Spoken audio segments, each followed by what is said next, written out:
Bueno, pues vamos con lo que les comentaba hace unos momentos en un bloque anterior, ¿no? De unos, otra vez, ¿no?, aviones rusos de combate que fueron interceptados cerca de Alaska.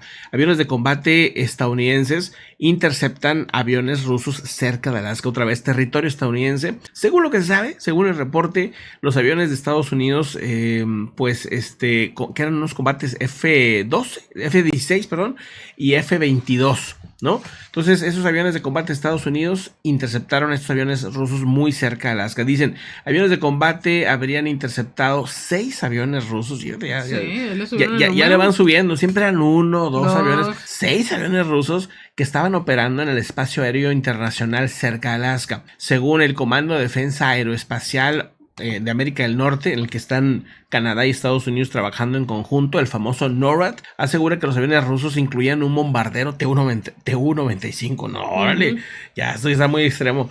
Petroleros IL-78 y aviones de combate Su-35, según la nota escrita del NORAD. Esta actividad rusa, dice, ocurre regularmente y no se ve como una amenaza. Según ellos dicen, NORAD rastrea e identifica positivamente todas las aeronaves militares que ingresan al ADIS y monitorean rutinariamente los movimientos de las aeronaves según sea necesario. Se escolta desde ADIS. Y si observamos aquí en el mapa, ¿no?, dónde está Alaska, ¿no? Bueno, pues aquí en esa región, pero déjenme lo extiendo un poquito más. En esta zona, ahí vemos la frontera con la línea fronteriza con Rusia. Entonces, Rusia lo que hace, y eso también lo hace Estados Unidos, no hay que olvidarlo. Entonces pasa, digamos, de esta línea que veíamos aquí, pasa esa línea, ¿no?, hacia un territorio no de los Estados Unidos, internacional, pero una zona como, digamos, de advertencia, ¿no? Una zona en la que si ya la pasas, ahora sí te pueden disparar. Entonces, pasa, digamos, ligeramente esa zona y entonces llegan de voladita los aviones de la NORAD y le dicen nada más, regrésate a tu zona, ¿no? Y entonces pues ya se regresa. Y así está constantemente. Al acecho en ambos lugares. Que de repente como que verlo ya así en el mapa es impresionante, ¿no? Ver que pues dos países con tanto pique, ¿no?, están tan pegados. Bueno, digo, acá está luego Canadá, ¿no? Alaska está como muy separado de la zona continental de los Estados Unidos, ¿no? Está muy, muy al norte, pero pues no deja de ser pues algo muy, muy delicado, ¿no?, que puede traer algunos problemas a futuro. Una zona, por cierto, con mucha sismicidad, muchos sismos, muchos volcanes. Toda esta zona que realmente de aquí a Alaska, Japón, o sea, está súper cerca realmente, ¿no? Pero bueno, vamos a otro tema. ¿De esto tienes algo más? No, eso ya. Vamos a otro asunto. Bueno, el día de hoy el ejército de Taiwán denuncia que han hallado restos de estos globos meteorológicos meteorológicos entre comillas, que proceden de China. Espías, ¿no?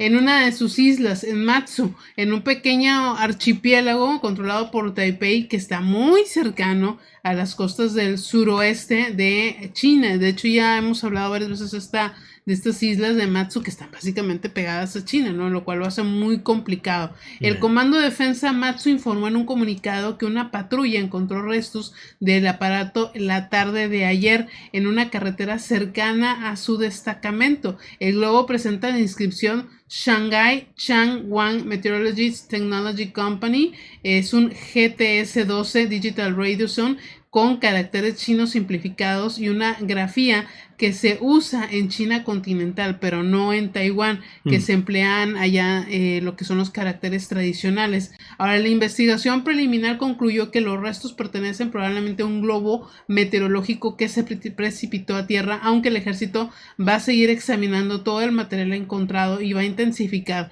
los controles de movimiento en torno a sus bases militares en la zona. El destacamento que se encuentra en este archipiélago de Matsu realizó este hallazgo. Se encarga de salvaguardar las islas de Dongju Isla y Shiyu, que están más o menos a 10 kilómetros de las costas de China. O sea, están a nada. Nada. O sea, ¿es un globo chino? Sí, es un globo chino. ¿Es un globo espía? Al parecer no. Al parecer no van a investigar. Al parecer no. Ujú. Entonces eso también es, pues bueno, todavía están en investigación, pero pareciera que esto no es así, ¿verdad? Ese es un tema por ahí interesante. Vamos ahorita regresamos al tema internacional, vamos a una nota más tranquila, ¿no? Mientras, y luego regresamos. ¿Se acuerdan de que hace poco platicamos de este perrito? A ver si lo puedo hacer un poquito más chiquito. Este perrito que está aquí. No, yo no, el otro. Este perrito que ya está bastante grande, que había cumplido 30 años y que pues le dieron el récord Guinness por ser el perro más grande, más longevo del mundo, ¿no? Es un perro portugués que se llama Bobby y que pues desde que tiene los 30 años ya tiene el récord del perro más grande del mundo. O sea, se hizo un comunicado de prensa por la compañía de Guinness Record.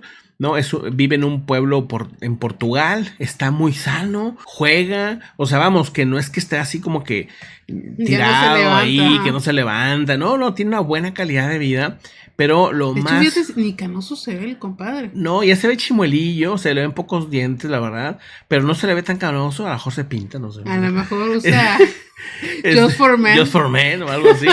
Puede ser, pero... Just for Dog. Just for Dog, eso es, ándale. Oye, ¿qué color usará? Porque me gustó. Es como Chestnut. Chestnut, ok. Vas a empezar con tus nombres raros de color café, negro, amarillo, verde.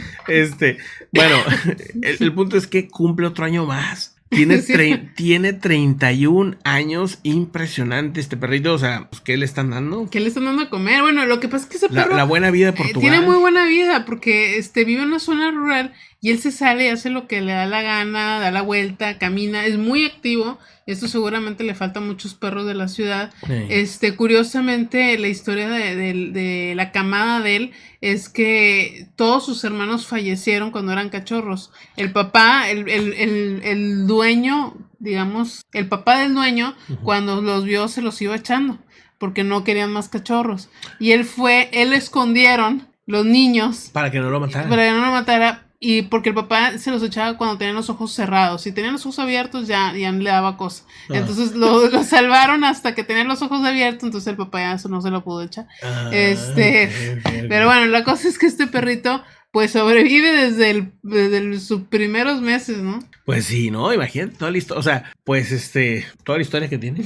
Toda la vida recorrida del vato. Nació en el siglo pasado. Nah. Sí. Bueno. ¿Sí? Pues sí. Sí, cierto. De hecho, es más, nació en el milenio pasado. En el milenio pasado, sí, cierto.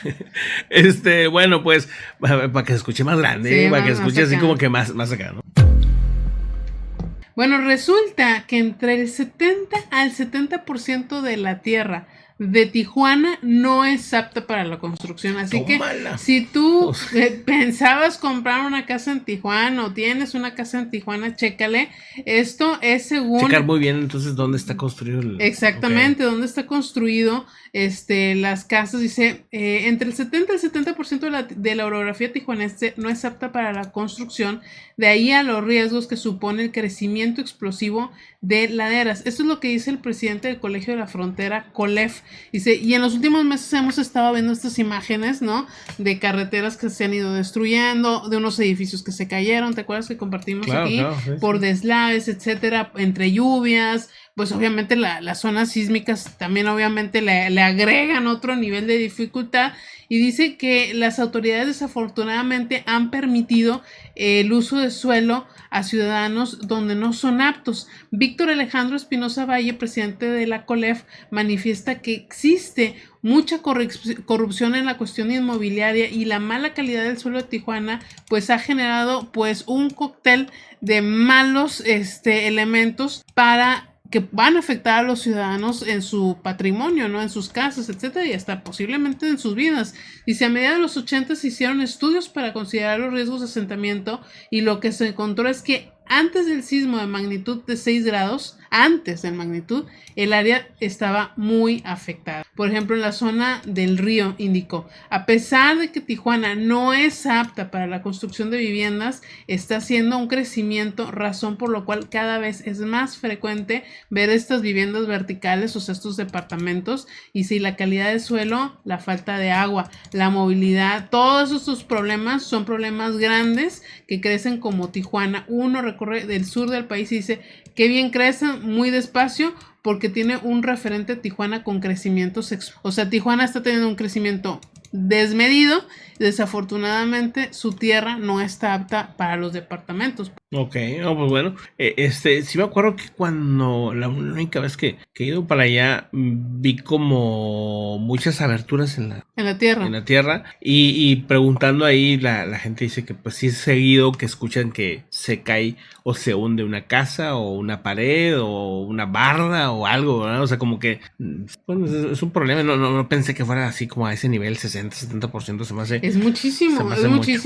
Sí. O sea, aquí en Nuevo León también está viendo un crecimiento muy grande en cuestión de departamentos. Hay ciertas zonas, por ejemplo, de Chipinque, donde no se debería de construir ese tipo de edificios, de viviendas. ¿no? Supuestamente, de viviendas. ¿no? Hay varios estudios que han hecho ahí que dicen que pues podría deslajarse en algún punto también. Porque es también ¿no? Algunas zonas de montaña, ¿no? De Nuevo León que pues al parecer no puede traer problemas en algunas regiones, pero normalmente es tierra muy dura. O sea, sí es tierra buena para construcción y no es sísmico. Pero ahí estás hablando de que pues está pegado al Pacífico.